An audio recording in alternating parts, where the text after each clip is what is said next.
Hello everyone, welcome to DermaVidya. It's a platform wherein we dermatologists we interact with the general public as well as the patients on various common aspects of skin, how to deal with them and how to take care of your skin. I'm Dr. Vivek Malhotra. I'm a practicing dermatologist. I'm based at Chandigarh. And in today's video, we'll be briefly talking about something which concerns, I would say, everyone who is bothered about skin, and that is pigmentation. I hope that generates some interest in your minds.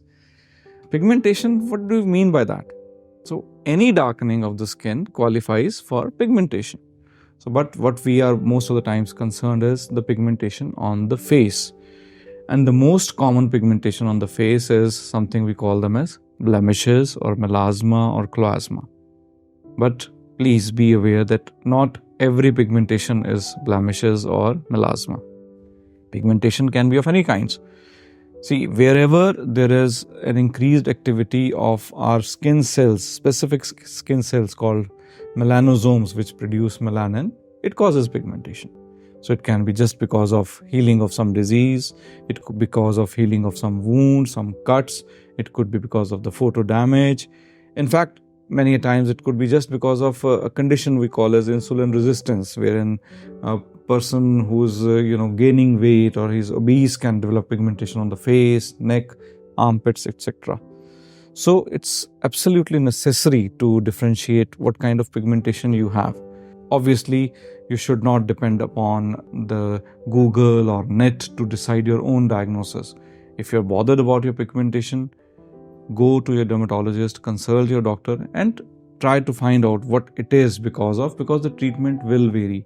It will vary as per the underlying cause. If it is because of a skin disease, we have to treat that disease. If it is because of the marks being left by acne, where's the fun of treating that pigmentation if we don't address the acne? And if it is melasma, then it is a different story altogether. As I said, what causes pigmentation is the overproduction of melanin. And how does it occur? Most commonly, there are factors which can incite it.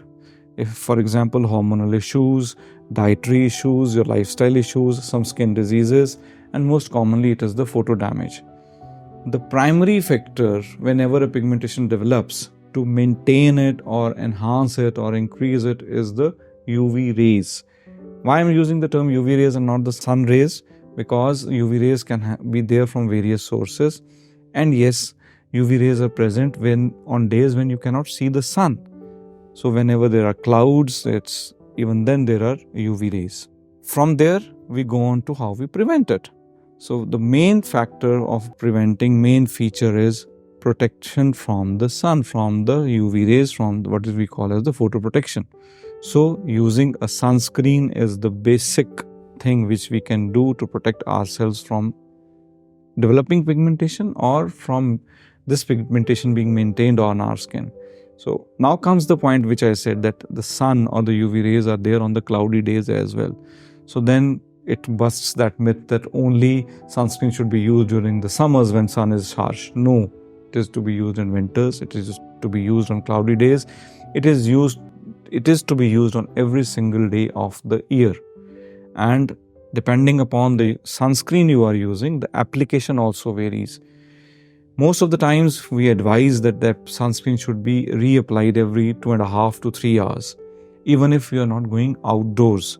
And if you are outdoors and if you are into more sun or into activities with more sweating or water exposure, then application may be more frequent.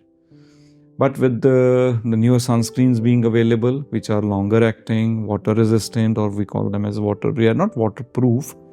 So we have the sunscreen which can be applied less often, maybe even twice a day. But beware, the SPF value does not tell you how long the sunscreen will act. It only tells you how efficiently it will protect you from the sun rays or the UV rays. And now comes the common question, what SPF is required? See, as Indians, unless we are exposed to specific conditions, anything above 25 SPF is good for us.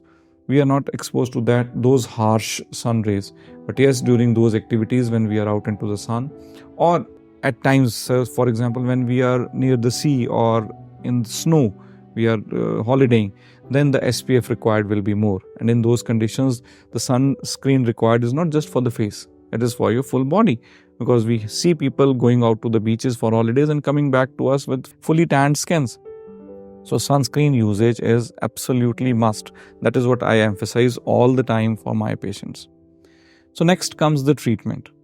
So obviously the treatment has to be taken care of by the dermatologist. But yes, with the increasing number of products available on the counter and the increasing awareness from the social media and from the print media and from the internet, we tend to use a lot of products. Please be aware that whatever we use, they are on the safer side. We are not using the medications as creams. Okay, we are not using those which are meant to be prescribed or to be sold on the prescription of a dermatologist as just over-the-counter products, because they will contain harmful products, and most commonly are the steroid-based creams. Why I have mentioned here is because they are the most commonly used. You go to a chemist, you ask them, oh, I have this pigmentation, I have this blemishes, and he will give you a cream with 2, 3, 4 products into it. And one of them will be a very strong steroid. You will get a very fast result with that. You will be happy. Oh, wow, I've saved so much of my hassle and money just going to the chemist. But what you don't realize is that in the longer run, that is going to harm your skin. Those steroids are going to have deleterious effects. That is a topic for another talk. We will discuss it some other day. But yes, please be sure. And even if when you are taking the treatment from a skin specialist or dermatologist, please make sure that you use the products for the number of days or the time which you have been told to. Don't overuse them. Don't do your self-medication. That is going to be harmful in the long run. But that doesn't mean that you don't take the treatment for a longer term. Most of the pigmentation treatments are required for long terms. You may need to use something for months together or years together. But that is for your dermatologist to decide what is to be used, because they will always keep on shifting you from more stronger things or harmful things to safer things and those which you can maintain. Yes, there are things which you can look for in your daily routine creams, like for example, vitamin C, to some extent kojic acid or something like that. So they help you. Retinols are a good option for that. Out of these, I would say that vitamin C has become a very good product, which is relatively safer and can be used for longer times. But a word of caution when you are using your own home remedies. It's not that those dadi ke nuskhe are, harmful. No, they are not. But it is not like that one size fits all. So it is not that if something has suited one person in the family, it will suit everybody. The commonest example is, like we do see, is people, taking that direct aloe vera plant, taking out the gel and applying on the face, and then coming to us with burnt faces. Oh, doctor, it was just a natural thing I applied and it burnt my skin. See, nature has chemicals. It is not that it is chemical free. So you have to be very sure what you apply on the skin. And for that, I would always suggest that you rely on your dermatologist, your doctor, to look for it. What about some lifestyle changes or lifestyle things which we can adopt? First and the foremost is sun protection. You can limit your sun exposure. You can limit going out into sun when it is harsh. You should cover yourself up. You should use specific sunscreens, and then your diet. A healthy diet will always show on your face. It will always have a glowing effect on your face. And yes, a calm, healthy mind will also contribute to it. Stress, we have seen, it contributes a lot to blemishes and melasma. So keeping yourself stress-free, which is a very difficult thing to do, and you may resort to things like meditation or yoga or whatever suits you, but that will help you out. So in the end, I would again like to say that whenever you see this kind of a problem, before going in for any of the treatments, especially those over-the-counter chemist-provided creams, please consult a qualified dermatologist and be safe with your skin. Don't try to damage your skin on your own. And I'm surely hoping that I have been able to pass on some message to you, and this video is of some help to you regarding the pigmentation matters. Thank you. For more such videos, visit or log into DermaVidya.com.